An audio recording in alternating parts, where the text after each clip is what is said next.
আজকে আমরা কথা বলবো থেনোসের ইনফিনিটি গাম্বলেট নিয়ে। ইনফিনিটি গাম্বলেট কতটা পাওয়ারফুল আর থেনোসের হাত থেকে ইনফিনিটি গাম্বলেট খোলা এত মুশকিল কেন? ইনফিনিটি গাম্বলেটের পাওয়ার হলো 6টি ইনফিনিটি স্টোন, আর এইগুলো এতটাই পাওয়ারফুল যে এইগুলো দিয়ে যে কোনো ইউনিভার্সকে ক্রিয়েট করা যেতে পারে এবং যে কোনো ইউনিভার্সকে ডেস্ট্রয় করা যেতে পারে। এইখানে সবাই বলবে যে থরের স্টর্ম ব্রেকার ইনফিনিটি গাম্বলেটের পাওয়ারকে ইজিলি কিভাবে বিট করে দিয়েছিল, কিন্তু ইনফিনিটি গাম্বলেটের পাওয়ার আনলিমিটেড, কিন্তু এটা ডিপেন্ড করে যে এটা ইউজ কে করতেছে আর সে কতটা পাওয়ারফুল।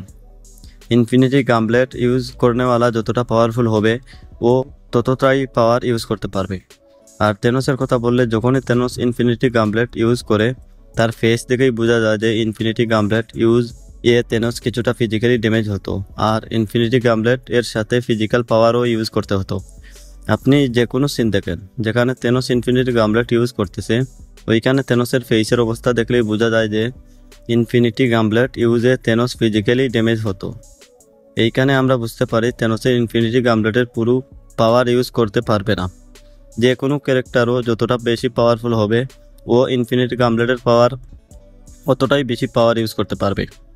ইনফিনিটি গাম্বলেট থেনোসের হাতের সাইজে বানানো হয়েছিল, আর সেটা এতটাই ফিট হয়েছিল যে সবাই মিলেও ইনফিনিটি গাম্বলেট থেনোসের হাত থেকে খুলতে পারেনি।